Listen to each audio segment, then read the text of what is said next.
That's the sound of a big deal. At Wayfair, that sound happens a lot. Dream sofa for half the price? Big deal. New dining table you've been eyeing for months? Big deal. Finally picking up those last few pieces and finishing that bedroom? Now that's a really big deal. Whatever your home needs, Wayfair has the selection, the savings, and over millions of 5-star reviews to back it up.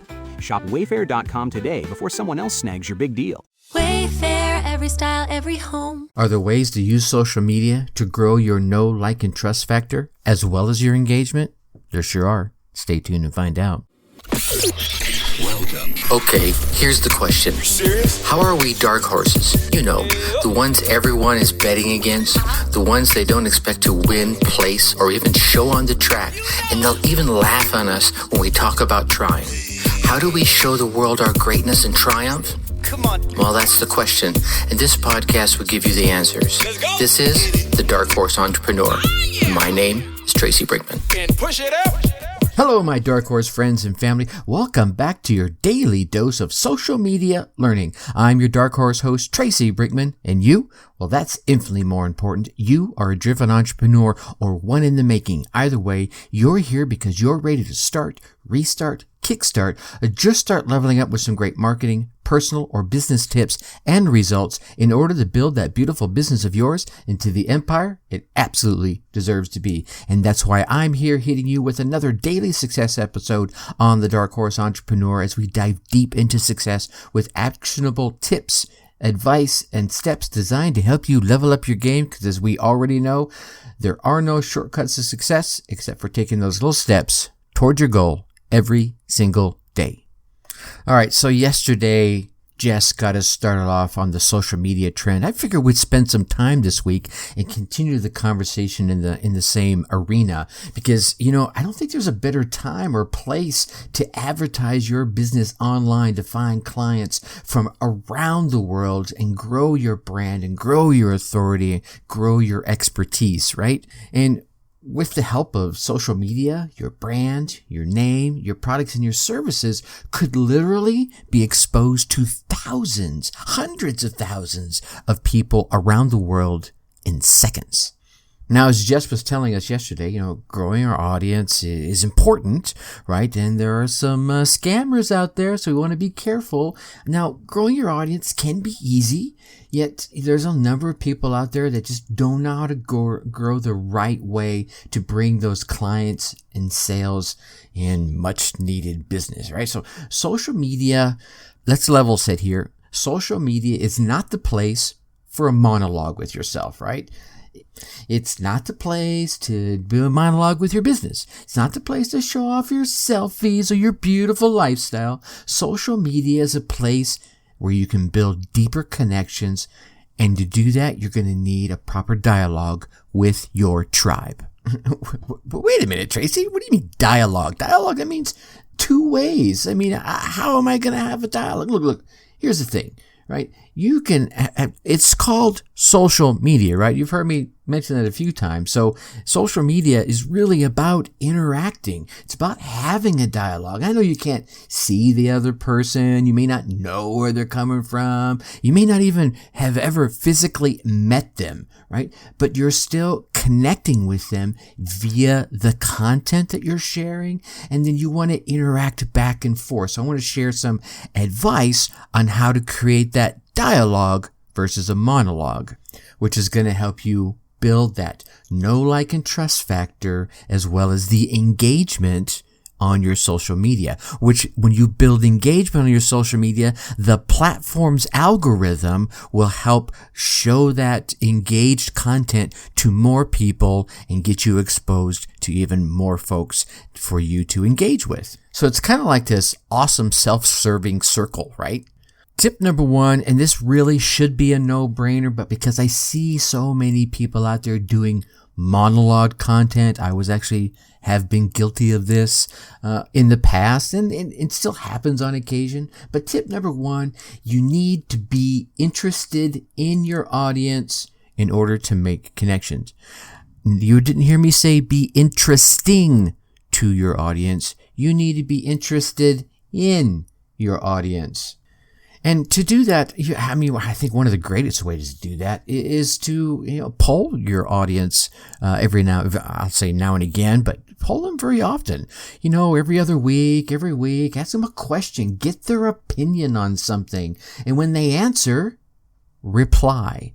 Reply to them with a comment. Don't just go down there and hit that like button and let them know you saw it. Go down there and reply. And if they ask questions in the reply, give them a good, healthy response. Don't just say yes or no or answer, say, hey, what's the best mic? Don't say it's the ATR or whatever, 1, 2, 3, 4, 5, right? Just give them a good, thought out response. Yeah, it's going to take time, but again, we're not trying to monologue. We're trying to dialogue. And when they see you giving that level of content and advice and assistance on a simple post, they're going, damn, if this is what he does here, imagine what he does with his service and his product, right?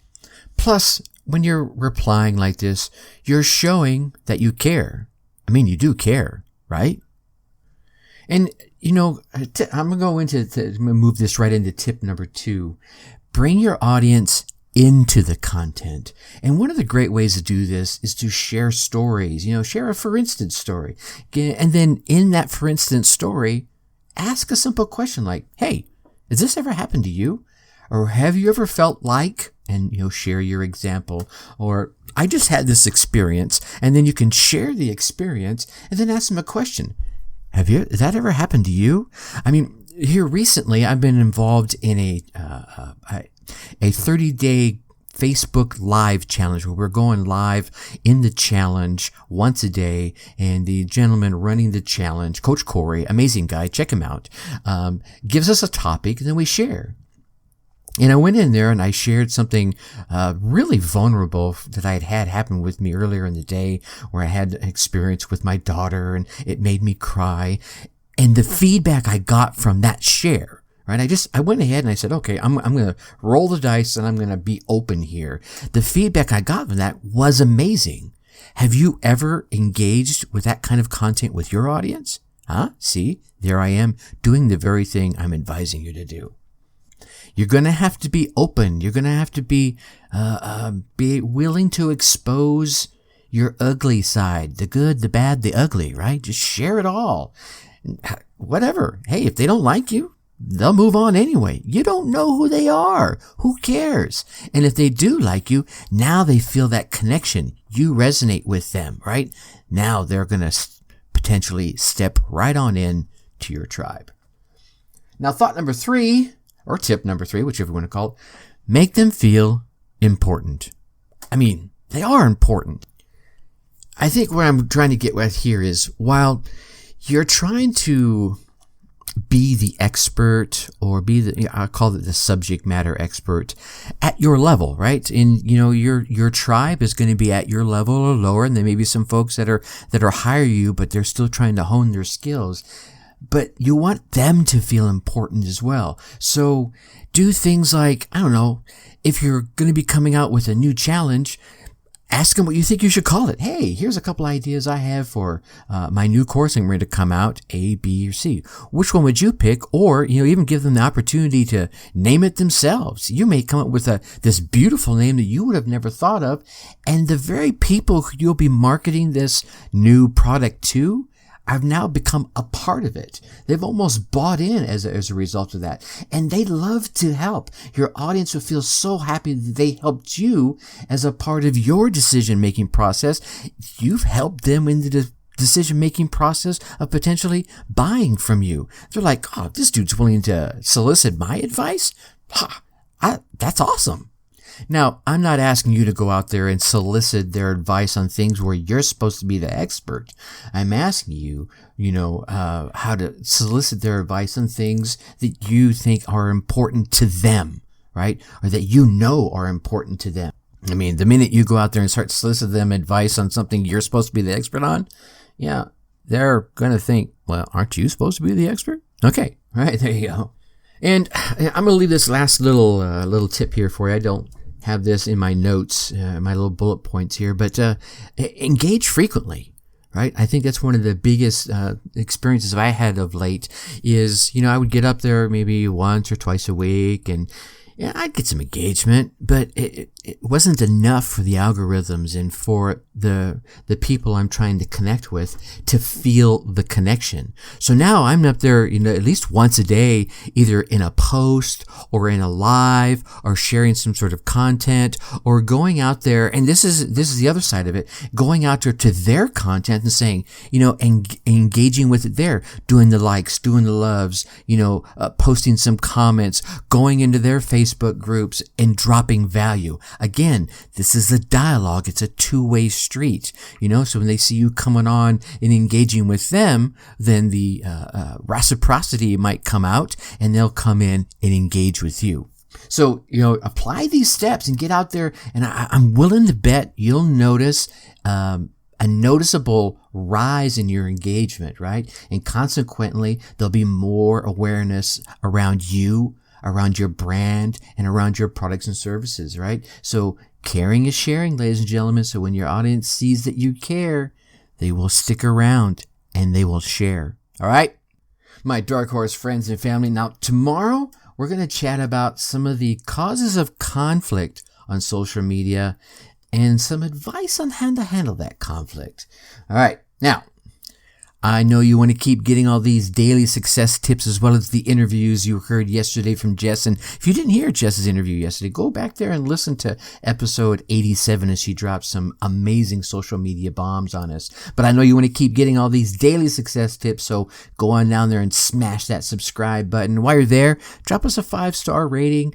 Leave us some kind words in the reviews. Heck, leave me some words of constructive criticism. And then come on over and join us in the Facebook group. Go to facebook.com.